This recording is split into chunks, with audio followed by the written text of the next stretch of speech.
जय हिंद दोस्तों। तो चलिए आज एआई के बारे में हम बात करते हैं। अगर तुम टेक वर्ल्ड को फॉलो करते हो तो तुमको पता होगा कि कुछ सालों में ये एआई टर्म बहुत ही ज़्यादा पॉपुलर हो गई है और कहीं ना कहीं बहुत सी कंपनीज एआई को नेक्स्ट बिग थिंग की तरह प्रेजेंट कर रही हैं। डेफिनेटली इस एरिया में काम भी हो रहा है, लेकिन एआई के नाम पे लोगों को साथ में उल्लू भी बनाया जा रहा है। जैसे अमेज़न को ही देख लो, इन्होंने साल 2016 में एक सपना दिखाया था। इसमें ऐसा शो किया गया था कि कस्टमर्स को स्टोर से आइटम उठाना है और बस चले जाना है। उनको आइटम्स को मैन्युअली चेकआउट कराने की कोई ज़रूरत ही नहीं है। अमेज़न का AI computer vision, sensory fusion और डीप लर्निंग की हेल्प से ये सब कुछ ट्रैक करेगा और साथ ही में राइट अमाउंट भी डिडक्ट कर लेगा। But this was not true. Amazon के इस यूटोपियन सोल्यूशन को भारत के 1000 लोग सपोर्ट कर रहे थे। अमेज़न के हिसाब से एआई का मतलब आर्टिफिशियल इंटेलिजेंस नहीं है, एआई का मतलब है ऑल इंडियंस। ये तो हुई साल 2016 की बात, लेकिन साल 2022 की भी बात कुछ ज्यादा अलग नहीं है। साल 2000 में 1000 वॉकआउट सेल्स में से 700 सेल्स को तो मैन्युअली ही रिव्यू किया जा रहा था। अब इसमें कई लोग टेक्निकल चीजों को कंसीडर करके अमेज़न की साइड लेंगे, बट पॉइंट सिंपल सा है कि जब तक तुम्हारा कोई प्रोडक्ट रेडी नहीं है तो तब तक उसकी तुम फेक एडवर्टीजमेंट क्यों कर रहे हो। फेक एडवर्टीजमेंट में तो ये गूगल भी कहीं से पीछे नहीं है। जैसे कुछ महीने पहले जेमिनी से रिलेटेड वीडियो सामने आया था। उस वीडियो में ऐसा शो करने का प्रयास किया गया था जैसे कि एआई यूजर के साथ लाइव इंटरेक्शन कर रहा हो, but certainly this was not the case.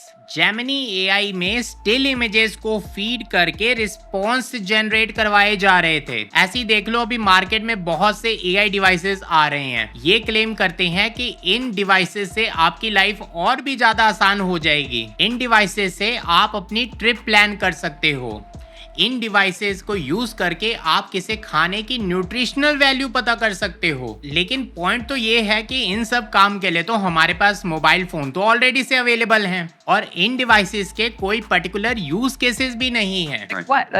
Tell me something you would use that for. So you use it for just about anything, like sending texts or checking up on any notifications that you've gotten. Why is that better than the watch that Apple has out at this point?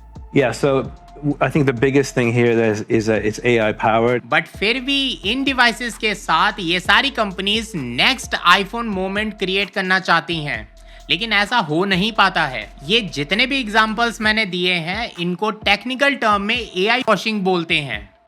Basically it is a marketing tactic जिसमें company एक टुच्चे से product को भी AI बोल के exaggerate करती हैं, और जब कंपनीज ऐसा करती हैं तो उससे वो यह बताना चाहती हैं कि उनका प्रोडक्ट सबसे ज्यादा एडवांस्ड है। इससे होता क्या है कि they get lots and lots of investors money, और एक बार इन्वेस्टर का पैसा आ गया तो मानो लॉटरी ही लग गई। अब चैट जीपीटी को ही देख लो, इस प्रोडक्ट से एनवीडिया कंपनी की लॉटरी लग गई। चैट जीपीटी के डेब्यू के टाइम पर एनवीडिया के एक शेयर की प्राइस अराउंड $160 थी और आज के टाइम में इसकी वैल्यू अराउंड $750 से $800 है।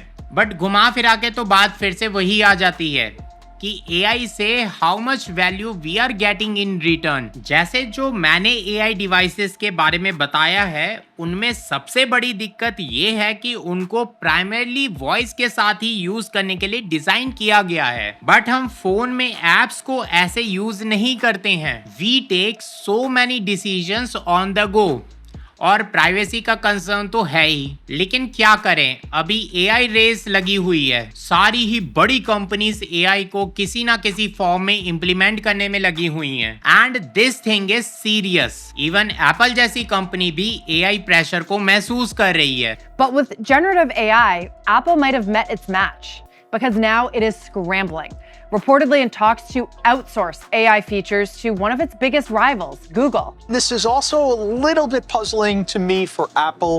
Is this an admission that maybe they couldn't bring forth their own AI, Gen AI strategy fast enough? Usually Apple चीजों को इम्प्लीमेंट करने में थोड़ा ज्यादा टाइम लेता है, बट नॉट दिस टाइम। और इसी वजह से वो गूगल जेमिनी से आईफोन में एआई फीचर्स को एनेबल करने जा रहा है। सो अब वो कहते हैं ना कि बहती हुई गंगा में सारे ही हाथ धोते हैं। तो इन बड़ी बड़ी कंपनीज को देखकर छोटी छोटी कंपनीज भी एआई के ऊपर काम कर रही हैं। बट द प्रॉब्लम इज कि ये नहीं पता है कि वो एआई भी है या नहीं। सो इट इज लाइक कि ऑटोमेशन से मैं अपने घर के स्विचेस को थोड़ा स्मार्ट बना दूं एंड देन आई से कि I have used AI. Similarly US की 2 कंपनीज हैं, डेल्फिया और ग्लोबल प्रेडिक्शंस। इन दोनों के ऊपर यूएस के सिक्योरिटी एक्सचेंज कमीशन ने अराउंड $4 लाख का पेनल्टी इम्पोज किया है। डेल्फिया ने क्लेम किया था कि इनके एआई से आप ट्रेंड को सबसे पहले प्रिडिक्ट कर सकते हो, और एक बार अगर आपने ट्रेंड को प्रिडिक्ट कर लिया तो आप सबसे पहले कोई भी डिसीजन ले सकते हो। वहीं ग्लोबल प्रिडिक्शंस ने अपने आप को first AI regulated financial adviser होने की बात की थी, बट इन रियलिटी ये दोनों ही कंपनीज एआई को यूज नहीं कर रही थी and this thing is misleading. What I feel कि we are certainly living in AI bubble. It is similar to .com bubble of late 90s।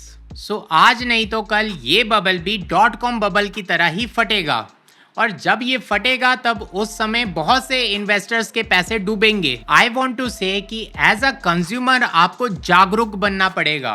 अगर आप जागरूक नहीं बनोगे तो आपको एआई के नाम पे चूना लगाया जाएगा, लेकिन साथ में आपको घबराने की जरूरत नहीं है। मैं अपने एंड से आपको सही इंफॉर्मेशन पहुंचाते रहूंगा। सो आई होप आपको ये वाली वीडियो अच्छी लगी होगी। अगर अच्छी लगी होगी तो लाइक कर देना, चैनल पे पहली बार आए तो इस चैनल को सब्सक्राइब कर देना, अपने विचारों को कमेंट सेक्शन में व्यक्त करते जाना।